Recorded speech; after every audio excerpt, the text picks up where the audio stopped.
Hi guys, it's Cecile and Jen. We are here with Things in My Head podcast, and it is episode 10. I can't believe it.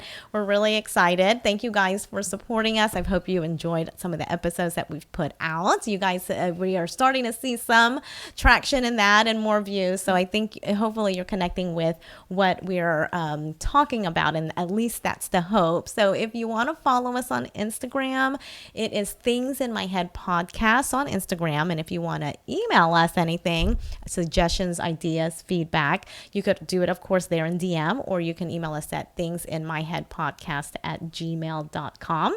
And of course, for our friends that know us through Brooks Boutique, you know that our Instagram and our TikTok is the same handle.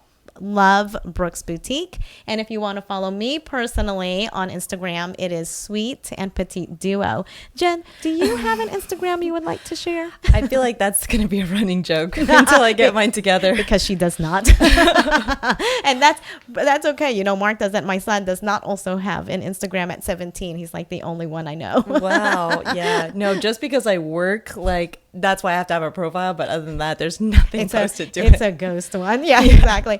Well, we are excited. I hope we're kind of on this theme, we think, of talking about things that you're either curious about, but sometimes people don't want to talk about, or we're just kind of just interesting in our lives that we deal with outside of just work, right? Because the last one, which I hope you guys enjoyed because I feel like it did have more views, was Jen and Lauren from the boutique, of course, that they came on together and talked about dating, because they're both basically 29 years old. Lauren is in a committed relationship and Jen is single. And so we kind of talked that through, and we kind of dealt with things I was not expecting, which we talked about. They both come from divorced parents and maybe how that affected them.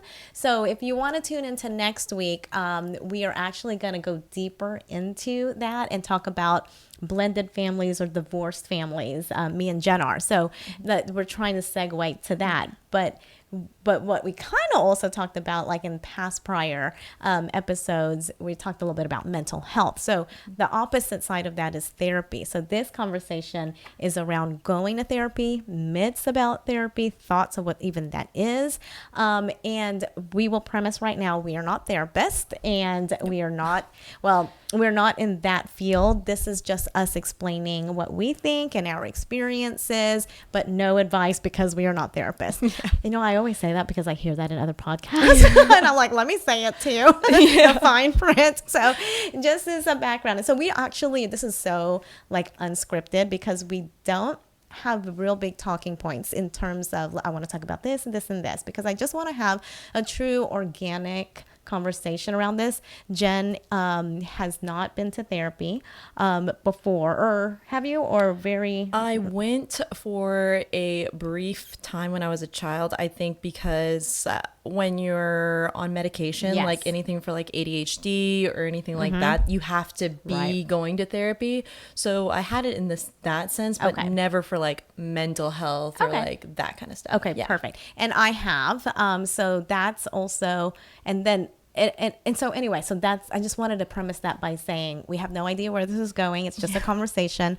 And Jen has not, in the sense of what we probably think as therapy for yourself. And I have in different senses, not a lot, but have, and also just what do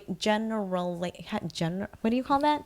Generationally. Thank you. Can't speak of what maybe I thought of therapy growing up, and maybe what some of our listeners do just in my age bracket, and yours as well. So that's kind of where, I'll tell you, my thoughts around therapy have changed over the years. And maybe that's just in general for how it's talked about these days, like just in the media and life, whatever. Because for those that don't know, I'm 49 years old, and culturally I'm from the Philippines. And so just in our own makeup, and I think in my age bracket when we were growing up, no one either went or talked about mental health in general and or going to therapy for sure. And I tell you how recent it is for me, because I truly, and my thoughts have changed so much just in recent years. So not even that long ago, because I do remember, if you listen to, I won't give names, but if you listen to, I'm going to give Lauren's name though. Oh, I said this, I'm not going to give names. Lauren, okay. No, I was gonna say not Lauren herself, but in Lauren's the dating one last week that you guys talked about. She talked about an ex-boyfriend that she had dated that we didn't love, right? And so part of the thing I remember about that is she had said, and this was only not long ago, within the last 5 years, I would say, she had said, "Oh, Mom, because I was like, tell me about him." She's like, "He goes to therapy." And I said, "Oh, what does he go for?" And she didn't have a real answer.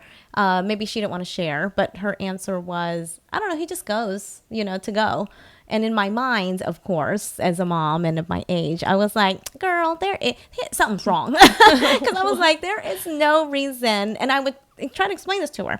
Now, I'm not saying that I wasn't wrong with him as a person, but just the theory around therapy, that was how judgmental I was, truly. And to be honest, because I was like, without having a reason, like that's all the information I knew, I was like, Lauren, there is nobody that just goes to therapy to go to therapy and they're not working something out. Was I biased because I didn't think he was a good match for her? Probably. It was amongst other things. But I remember thinking that in particular because she was like, "No, I think he just goes to go, like he goes once or twice, a month, and he just talks." And I was like, okay. But I remember thinking that, but so adamantly in my head thinking, there's something wrong there. But I will say now, I can't say that I think that anymore. I really think that I really think everyone can go to therapy for something, because that's how hard living on earth is. Yeah, I was going to say, I feel that sentiment. Like there is like, if you're on this earth, you can definitely use a little therapy. Maybe it's not like there's like different levels of everything. Right. So it doesn't have to be that you're dealing with trauma. You could just be dealing with, how do I move to the next chapter in my life, or it could be that, or it could be. So I agree. There's like many different things that you could do and make your life a little bit easier, better, understand different things that you might, it's like somebody seeing the bigger picture of you. Unbiased. Yeah. It's not like your mom. Yeah, exactly. And they have no ties to you. So it's a little bit of what I heard, because I have not been to like a therapist, refreshing, and it helps you like work through things and just kind of improves your overall, life with relationships with others. Okay. So that's a great segue. And then I can talk about the different things. But I think it's interesting, because I think that's a great conversation, I think, for our listeners is, for those that, because I can't say a lot of people go to therapy, right? And most of the people I know in my life probably, either I don't know, of course, but I feel like I know well enough to know that most of the people in my life do not, right? And so, so the question would be, I'm asking you, because we kind of talked a little bit of this before we got on, is, what do you want to, if you feel like everyone could use some sort of therapy at some point or whatever, and maybe even then yourself, what stops you, either thought-wise or practically or operationally? Like, I want to get deep into like, what are your thoughts around that? Because it's probably other people's thoughts as well that keeps them from, if they want to, or makes them think, no, what's the point? Yeah, I think that's a good point that you say, how do you know of somebody? Because when my mom was getting a divorce from my dad, I didn't know, but she actually went to therapy for a little period of time to help her process the divorce and help her, but she didn't really share about it. So it's true. And I lived with her at the time. So she just went on her own and did that. So you never know who's going to therapy. And I think that it's very personal. Like, do you want to share it or not? Very true. And also it doesn't have to be like, you don't have to go to therapy forever. Like she doesn't go anymore. She got what she needed out of that. And then she's able to she doesn't go anymore. So she like kind of processed that and understands it and is able to kind of put it to bed. And I guess fears of going to therapy would be, I have like, I guess it's a little bit deep, but my upbringing. So my mom, I think, believes in it more. Obviously, she didn't share that with me until like years after the fact that she went to therapy, but my dad is pretty Like, there's nothing more powerful than your own mind, is what he's always telling me. So he's like, if you mentally tell yourself you can't do these things, then you just need to search within yourself. You need to meditate. You need to reflect more about what you're doing. And then, you know, you can unravel it yourself versus going to somebody else. So he's more like, think inwardly. If you're having, you know, it's okay to have these issues, but think inwardly. You don't need to go seek help from somebody else. Could I ask if you think your dad needs therapy? he definitely does. Sorry, I try not to laugh loud because of the mic, but I mean, Does that sound, I know that probably sounds really, really bad. No, we just said we feel everybody could. Like, there's nothing wrong. No, so. he definitely. And I only said laugh only because if someone says, you don't need it, those are sometimes the people that need it the most. Yeah, I guess I feel like I would be judged. Maybe I don't need to share with him, but we share a lot with each other. So I would feel like I'd be keeping a secret, and it kind of gives me a little bit of anxiety to go, I guess. But yeah, I think it's an upbringing thing. Also, I think mentally I tell myself that. What part? That you can do it, or that you shouldn't go? That I shouldn't go, that I should just mentally look inwards. Like, it's because, rubbed off on me. No, because I think that thought because the thought is what? That if you go, it's weak. Is that the thought? I guess showing a bit of weakness, that you couldn't figure out what was going on your own. Or also, this is like also getting kind of deep, but we're going deep, Jen. He feels like, I guess, and this ideology kind of, I guess, rubbed up on me. I'm kind of skeptical of other people's ideologies all the time, and if they're trying to push those beliefs on me.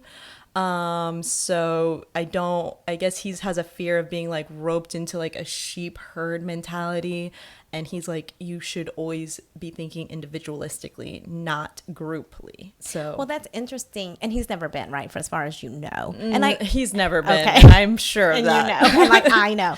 And I only say that because it's interesting, because in my belief, again, I'm not a therapist, so I don't know what they're taught. But I would imagine, in my experience and just talking to a lot of like some great friends who have taken me on their journey of therapy, is they don't tell you what to do necessarily. They're just listening to you and feeding and presenting it in a way that they hear that you is a different perspective. But they're not saying, okay, what you need to do now, or my experience says, you need to not talk to your mom, and you need to, you know what I mean? It's I think that's like, his fear. Right. And that ideology growing up has just been so ingrained in me at this point that it's stuck. It's like subconscious. And so when I'm conscious and I'm trying to like move towards that, because I really do think that therapy would be a great thing for me. It's just, I guess, moving past that hurdle would be what I would need to do. And it goes there's like deeper layers of that. And you feel like you're saying that even, and I might not know, right? And you don't have to share anything you don't want to, but you're saying that it's not like you're necessarily like want to go because you're like, oh, I'm so upset and can't function and depressed about this.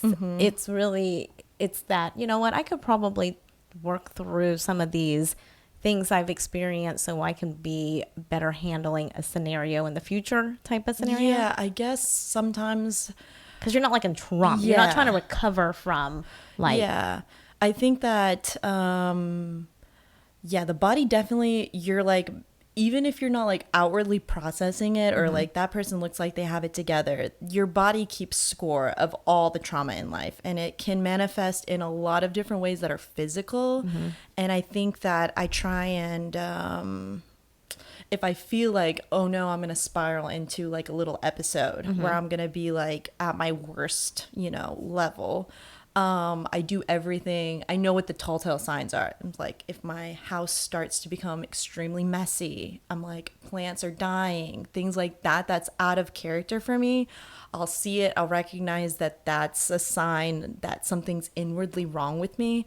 And I'll do my best to try and curb that, which would probably, and also like eating habits. Like I'll start to eat like nothing but junk food and stuff like that. So I think that I'll try to eat a little healthier, be outside a little bit more, and just try to like clean my space. And then hopefully it won't like go so down that I feel like I can't get up. So what keeps you besides that? Is that so? Cause talk right there in those moments.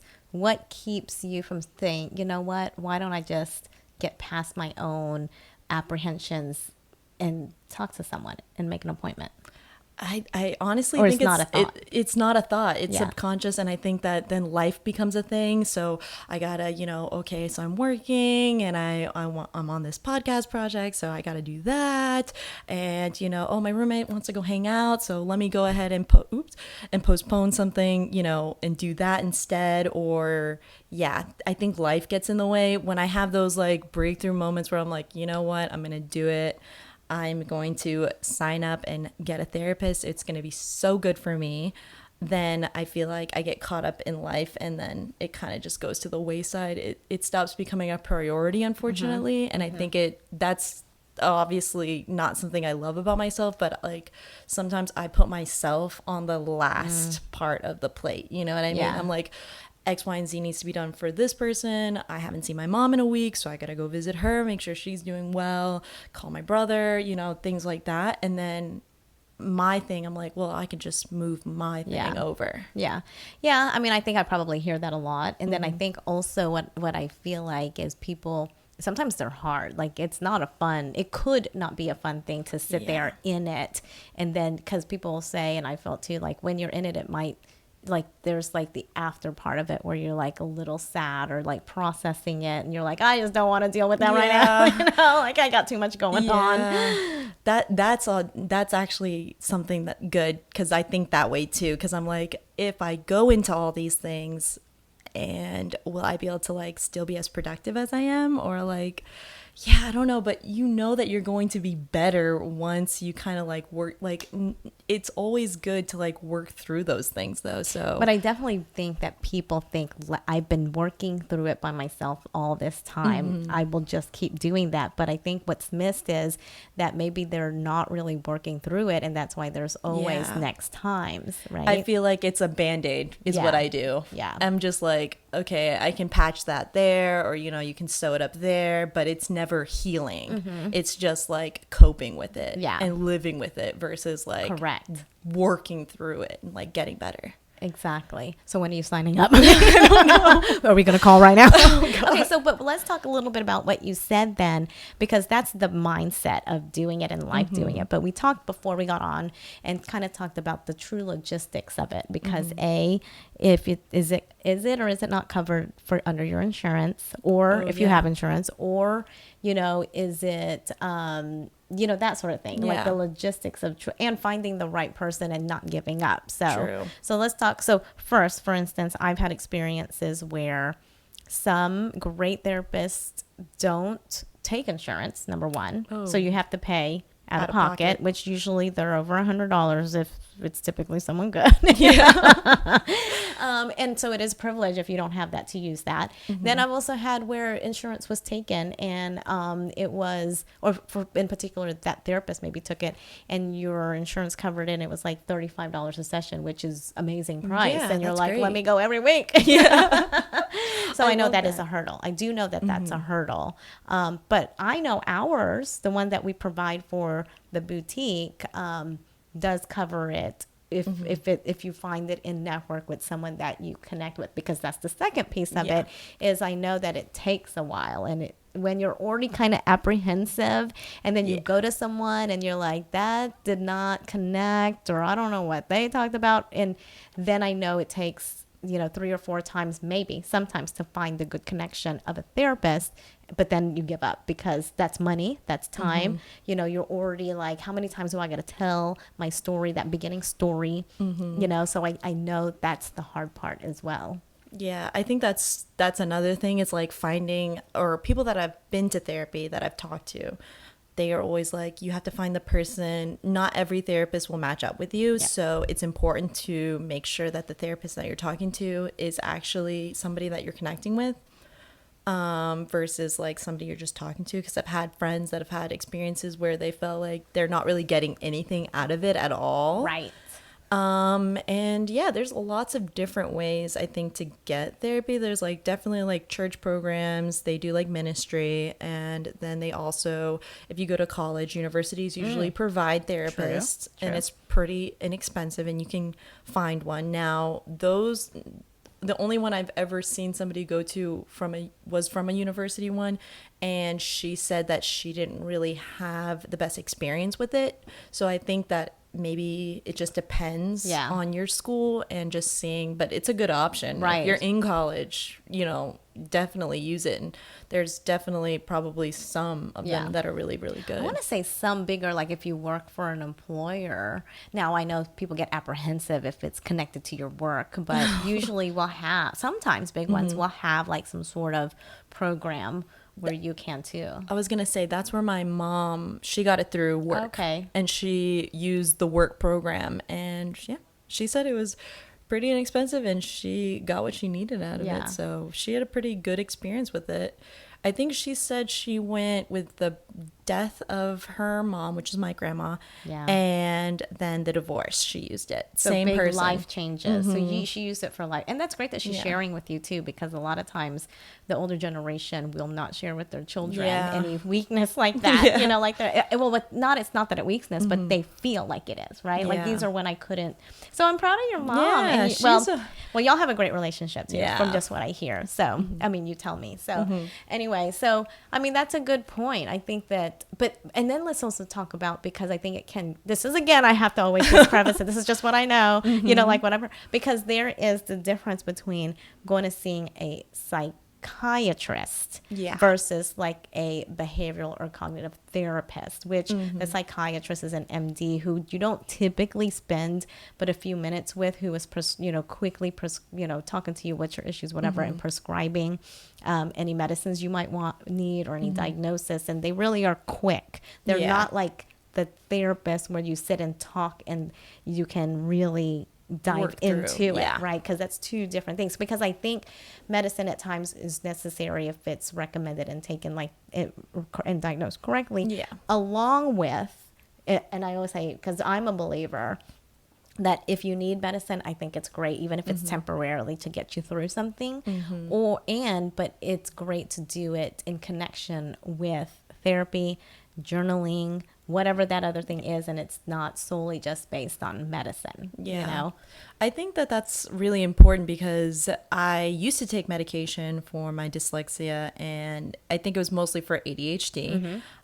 So I think you have to have a therapist and a psychiatrist when you're on those medications, because they change up your brain a lot, and it's not something that you would take lightly, I feel like, because it changes you quite a bit. So, and it doesn't always like work as its intended use. That's why they watch you so carefully when you're on it, because if it's not doing what you need it to do, and there's so many side effects to those medications, like it's crazy.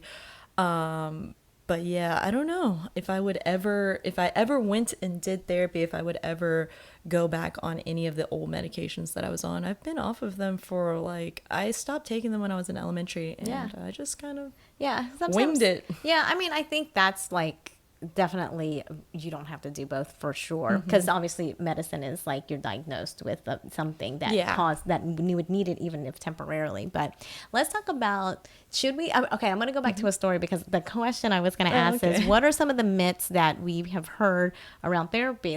So I have this a couple friend of mine, and they are just very open, have shared with our friends that they have gone to therapy, for years, and it helped them. And so we always used to say, okay, it's like, give me the free therapy. Like, they will teach us exactly what they learn without us having to pay. Or when we would go out with them, and Andy and I were so close that Andy and I, we would share, or they would see our fights, and then they would be like our therapist using their therapy skills. So we had like free couples therapy. So anyway, because it really did teach us, how to look differently, things like, how to speak. And I teach this to you girls when we have our one-on-one mentorings, or y'all are telling me about something. When you're angry, when y'all are telling me something about an angry situation that someone upset you, and talking is great, and then I help you guys by what I've learned in therapy and or from my girlfriend about how you present that information, right? And it's always, and many people have heard this, it's not you did this and I'm upset, and it's I feel, my feelings were hurt when you left me for the group of friends and ignored me, and I felt very unimportant to you, or whatever it is, right? Yeah. So you come from where it's feeling. So that's what she taught us a lot. So it really has helped Andy and I to communicate much easier and in a not aggressive manner, you know? So I'll give you an example. This just happened this week with us. Is I am so busy, or I felt very busy and stressed, honestly, and high anxiety over a couple real estate deals in terms of some things going wrong that we had to help the clients with. And I was like, it was keeping me up at night because, I was like, oh my God, because we're talking about big purchases and other families moving and whatever. So I was like, oh my gosh, And so when I get that way, around that, and real estate's getting busier. Also, if you need a realtor, you know who to call. Side note. And then the boutique, I feel bad, in all honesty, small businesses struggling everywhere. July was really rough for us with the hurricane and just July. So I've been feeling pressure there, when you're a small business owner, to keep things running. So, but that being said, I'm already high strung. And so then the house was not clean or organized, and I haven't been home a lot, and so my husband Andy has been, and so you would be so proud of me. I was so proud of me because I was getting angrier and more resentful because it appeared to me like he's on his phone a lot or sitting with and I'm so type A, like the dishes and the laundry and the this and so then I went to him and I was like, knowing these skills that I've learned over the years, because 5 years ago, I'd be like, rage. I would rage at him. But this time I really pulled him aside and I was like, I just want to tell you that I'm very busy, as you know, and I'm getting very anxious, but I feel myself getting real resentful, that I feel like, and I could be wrong. You're working on your phone. You work from your phone a lot too, but what it looks like to me is that you're just scrolling. And that's making me real anxious, because when I feel like my world is crazy and then the house is crazy and you're not there helping me, then it's my job. Then it turns into anger. And I'm just telling you now before I go even worse. Yeah. And he did really good of helping. Yeah. So I'm hoping it stays without me. I mean, not gonna lie, part of me was like, why do I have to tell you? But God. It is communication. It is communication, and they can't read your minds. And so anyway, but that's what it's done. So there wasn't necessarily a crisis, except that helped us, communicate better in a way that was better received than rage yelling. I think it helps you kind of like recognize your own patterns, and then what boils you to that point, so that way you can kind of take the side road, you don't gotta go down that way, and you can kind of see that in yourself. We're like, oh, it's go time. Let's go.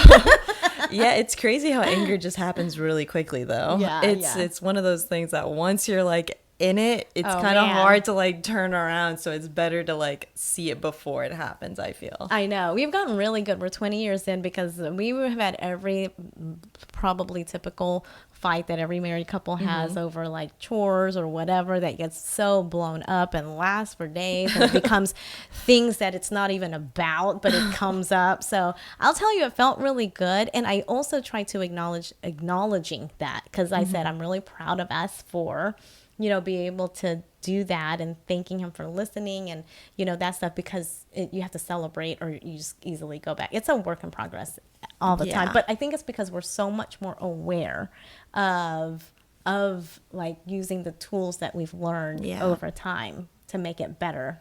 Truly. Better with. I think it also not only helps yourself, but I think therapy also helps your relationships around you become more stronger and better, because you're able to recognize with yourself, and you can also kind of recognize in other people a little bit. So you can kind of read the room a little bit better, which helps you kind of navigate things. And especially when you love somebody, it's easy to get caught up in the emotions of that exact moment. But love transcends those little moments. You don't want it to affect you for days. Right. You want it to be over. And I think quickly. it's not, and it's in every relationship, is that, like, for instance, I'll share that, because I thought it's when you said you can see things, how other people do it if you're more aware and how they handle it, and you can read the room.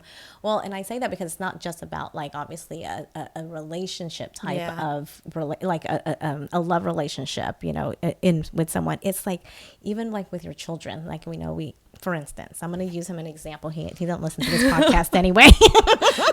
Is Andy. So we were just driving up here, and I have, for those that don't know, we have a 17-year-old boy, and he's not very talkative. He's very introverted, and he doesn't share his feelings a lot, but he can be sensitive, and he's at that 17 where you think you're kind of being an adult, and you're trying to find your independence, but you're not. But then you also don't know how to express. He does not know how to express himself, except whatever it is, it's frustration. It becomes anger, right? And it looks like it's disrespect, and so, because it is. Don't get me wrong, but you pick and choose your battle. So I think Andy was really upset with him because he took whatever he did as disrespectful. Like, he wasn't that nice. Mark wasn't that nice to Andy. He just tried to correct him on something or whatever. I'm not condoning, don't be respectful, but I was trying, but it really angered Andy to where I said, hold on. I said, the reason, let's really think about what's happening. You're angry, but you're angry because he hurt your feelings. And so don't get upset at him and go back to just yelling and saying you're disrespectful, whatever. Is understanding the person and understand we are the parents. They're in this age, and I'm not saying it's right, but I'm saying give some grace to it and understand that your feelings are hurt because he made you feel disrespectful, undervalued. Who are you? Your own triggers, And so I don't know if he understood that and was just like, okay, but I'm still going to kick his ass.